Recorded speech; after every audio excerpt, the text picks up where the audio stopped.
8:10 de la mañana, estamos de vuelta. Esto es Buenos Días por BPI TV. Estamos en vivo. Gracias a ustedes por sumarse a nuestra transmisión. Pueden participar en esta entrevista escribiéndonos a través de nuestro canal de YouTube.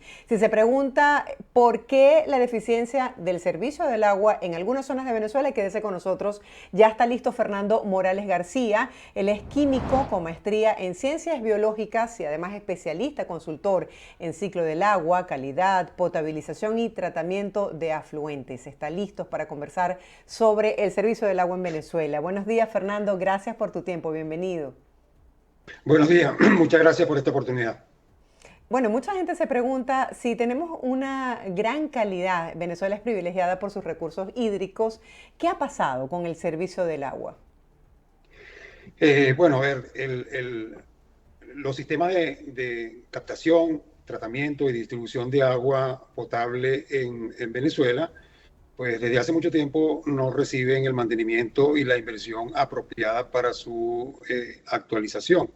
La población ha crecido, una buena parte de nuestra población está en sitios alejados de la fuente de agua y se requiere una gran cantidad de energía para llevar el agua hasta los sitios. En el caso de Caracas, por ejemplo, estamos hablando de 20.000 litros por segundo, con una diferencia de altura de donde están las fuentes hasta la capital de unos 700, 800 metros, y eso consume una enorme cantidad de energía.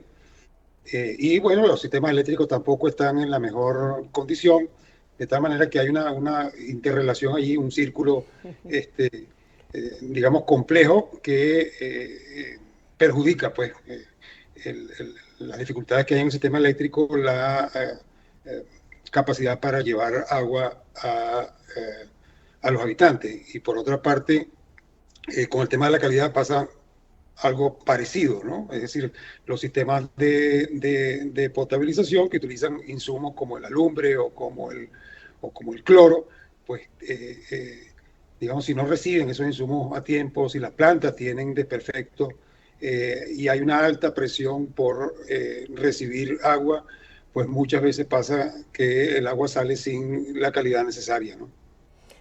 ¿Cuáles son las zonas del país, por ejemplo, que se han visto más afectados con un servicio más deficiente del agua?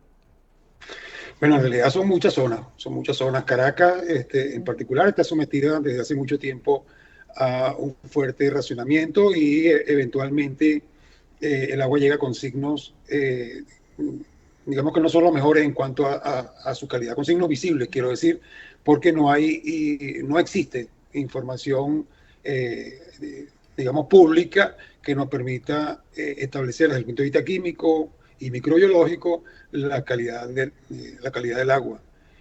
Maracaibo también, el estado Sí. Zulia también, el sur también, Puerto Ordaz, Ciudad Bolívar. Es decir, en realidad es un problema bastante generalizado en el país. Yo recuerdo que en Valencia no solamente era que llegaba oscura, que no podías lavar la ropa blanca, sino también en algunos casos con mal olor. ¿A qué se debe esto?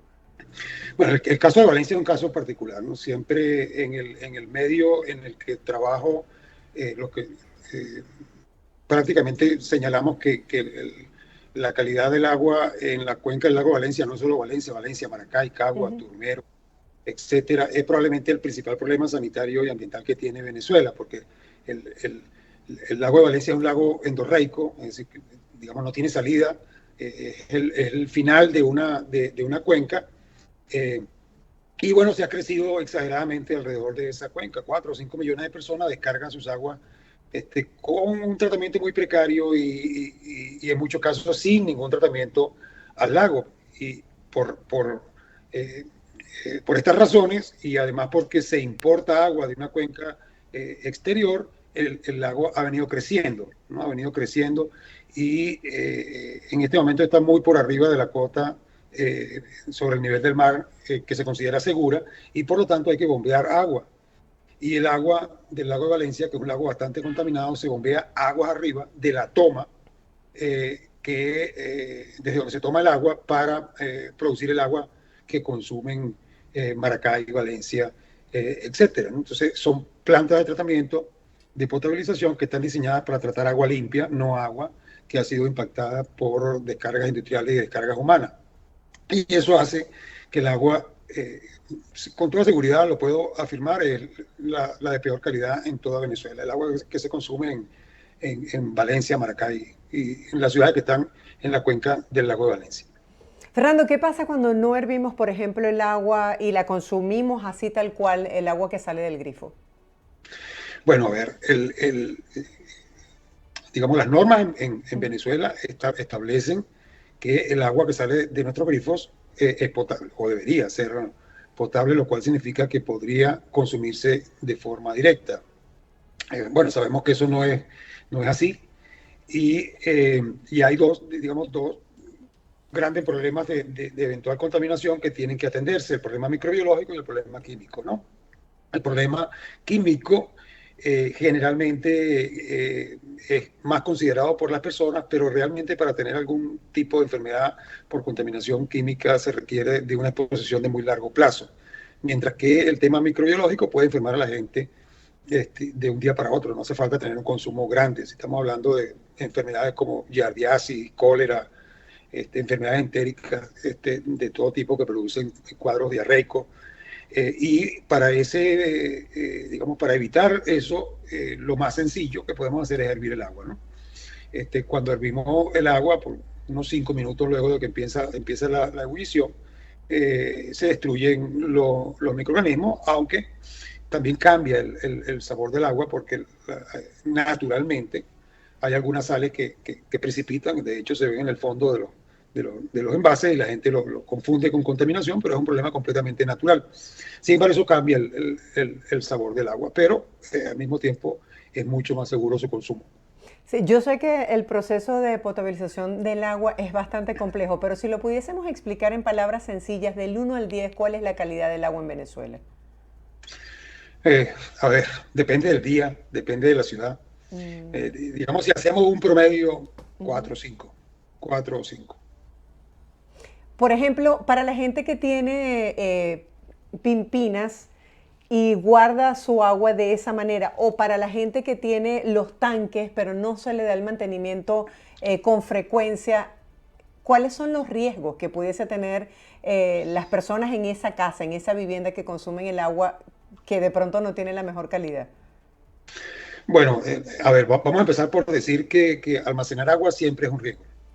El agua que viene por grifos debería tener una concentración de cloro residual que se le proporciona tanto a la salida de la planta de tratamiento y en el caso de Caracas también en el transcurso del sistema de abastecimiento, debería tener una concentración tal de cloro que proteja al agua digamos, periodos relativamente cortos de almacenamiento. Sin embargo, bueno, no tenemos la certeza de que eso sea así porque no hay información suficiente para saberlo. Hay indicios que indican que no es así, es decir, que no siempre tenemos esa concentración de cloro, pero además el suministro es intermitente. Como el suministro es intermitente y tenemos racionamiento, pues lógicamente las personas almacenan agua en tanques, en diferentes tipos de recipientes y la posibilidad de que esa agua se convierta en un nicho, ¿verdad? Es decir, en un lugar apropiado para el crecimiento de microorganismos es bastante alta. Entonces, los riesgos son fundamentalmente de enfermarse de lo que llamamos enfermedades hídricas, ¿no? Que, como dije hace un momento, se manifiestan por cuadros diarreicos. Y bueno, sobre todo para aquellas personas que tienen sistema inmunitario, digamos, deprimidos, niños, ancianos, personas enfermas, siempre es recomendable que esa agua se hierva o se desinfecte de alguna manera apropiada antes de ser consumida. ¿Por qué el agua se pone babosa? O sea, pierde su calidad, se descompone el agua después de varias horas encerrada en un recipiente. Bueno, a ver, usted dijo el término baboso, es un término muy corriente, ¿no? Cuando nosotros almacenamos, Sí, muy coloquial. muy coloquial, pero muy al lugar, porque cuando almacenamos agua sin que tenga un desinfectante residual por un periodo de tiempo determinado, sobre todo en nuestras temperaturas tropicales, que son cálidas, se forma esa baba. Esa es la misma baba que se forma en un río. Si uno está en un río y está sobre piedras que están húmedas y tiene que tener cuidado porque se puede resbalar, bueno, esa baba son colonias de bacterias que crecen adheridas a la superficie.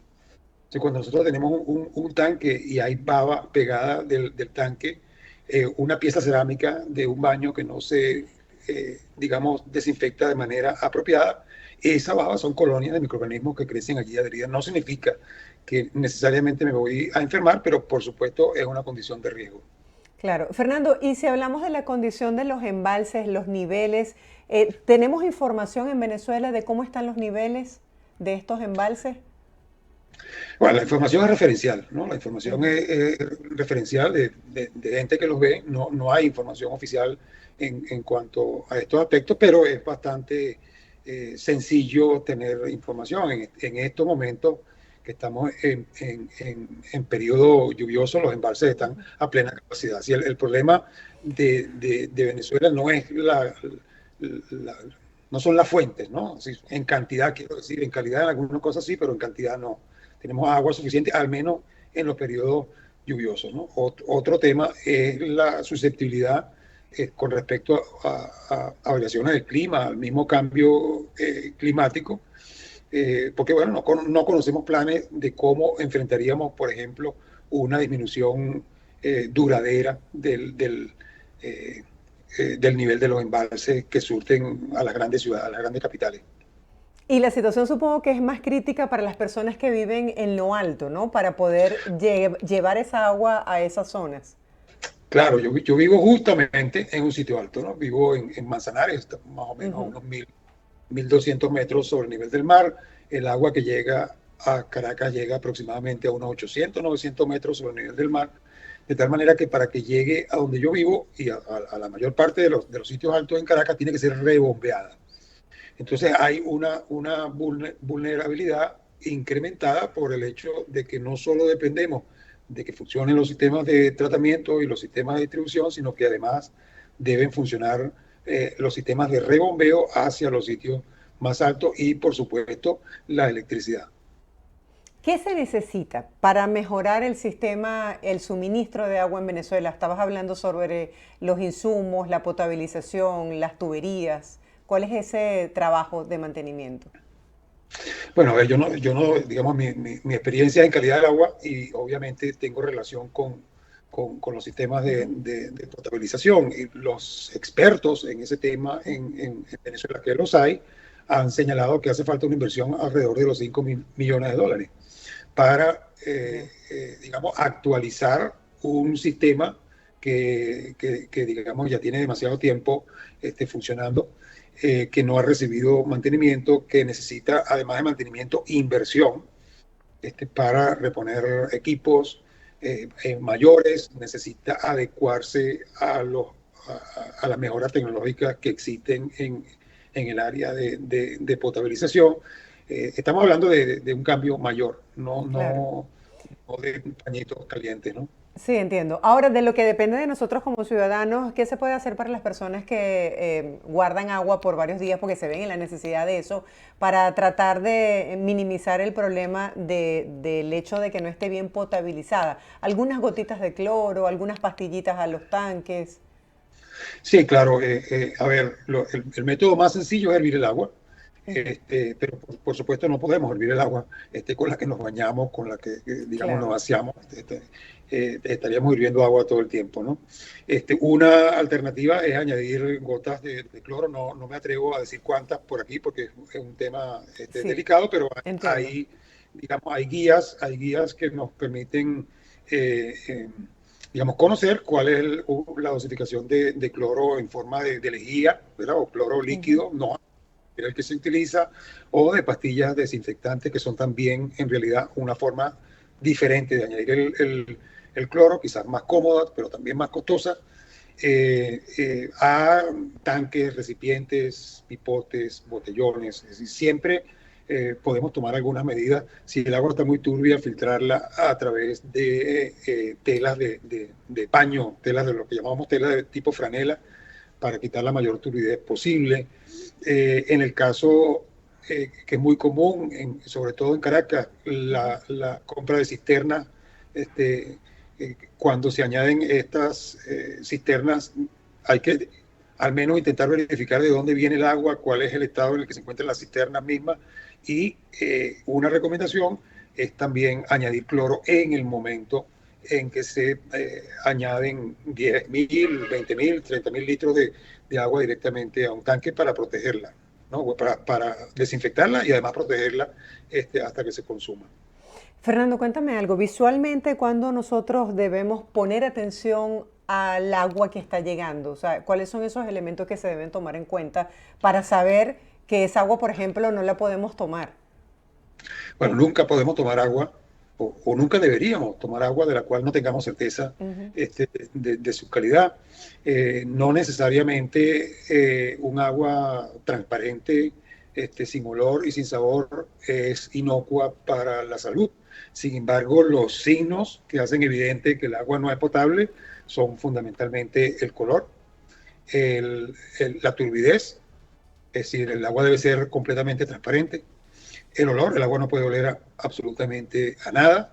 Y en algún momento, cuando éramos pequeños, nos dijeron que el agua también era insípida, así que no sabía a nada, pero en realidad no es así, el agua sabe, ¿no? El agua sabe, si no fuese así, pues no tendría mucho sentido gastar tanto dinero en agua, que, bueno, no voy a decir la marca porque estamos Claro, al claro. aire, ¿verdad? Pero la gente gasta mucho dinero en marcas que son costosas porque el agua tiene un sabor que se lo dan la combinación de sales que se disuelven en los manantiales, en los yacimientos subterráneos. Entonces debe tener un sabor, pero ese sabor inclusive que también está reglamentado, es decir, debe ser un sabor. El sabor evidentemente no se puede analizar en un laboratorio, pero se analiza con paneles de degustación, como si fuese una cata, ¿no? Pero en este Ujú. caso de agua. Entonces el sabor del agua debe ser agradable a la mayor parte de las personas. Eso lo dice literalmente la Organización Mundial de la Salud y también lo dicen las normas en Venezuela. Entonces, bueno, acá por el tiempo que tenemos con problemas de calidad de agua, pues la gente ya ha aprendido a identificar cuando un agua, no digamos que se puede tomar directamente, sino que necesita, ¿verdad? De algún tipo de tratamiento para poder ser utilizada. Sí, uno se acostumbra, ¿no? Y tiene siempre la ollita ahí en la cocina para hervir su agua. Le cambia un poco el sabor, pero por lo menos uno se siente más seguro. Claro, el sabor se cambia, explico en detalle, porque los carbonatos de calcio y magnesio que dan sabor al agua pierden solubilidad y se forma un depósito blanco en el fondo de la olla, que es muy común y una Ujú. de las consultas más frecuentes que yo recibo a través de las redes es qué hago con el agua que está contaminada y eso no tiene nada que ver con contaminación, es un evento completamente natural. Si se lo hacen a cualquier agua embotellada de la mejor calidad, va a pasar exactamente lo mismo. Entonces, una manera de aliviar es decir, de mejorar un poco el sabor del agua, es agregar una puntita, una cantidad muy pequeñita de bicarbonato de sodio, que prácticamente todos tenemos en nuestras residencias, porque se utiliza en repostería, ¿no? Y Sí. para elaborar pan y ese tipo de cosas. Gracias por el dato y bueno, por toda esta información. Feliz día para ti, Fernando. Será hasta un próximo encuentro. Feliz día, muchas gracias por la oportunidad. Era Fernando Morales, él es químico con maestría en ciencias biológicas y además especialista, consultor en ciclo de agua, calidad, potabilización y tratamiento de afluentes. Nosotros a esta hora hacemos una breve pausa. Ustedes no se aparten, en breve estaremos de vuelta con más de Buenos Días por BPI TV. Les presentamos de inmediato el pronóstico del tiempo en América Latina y ya regresamos con más información en Buenos Días.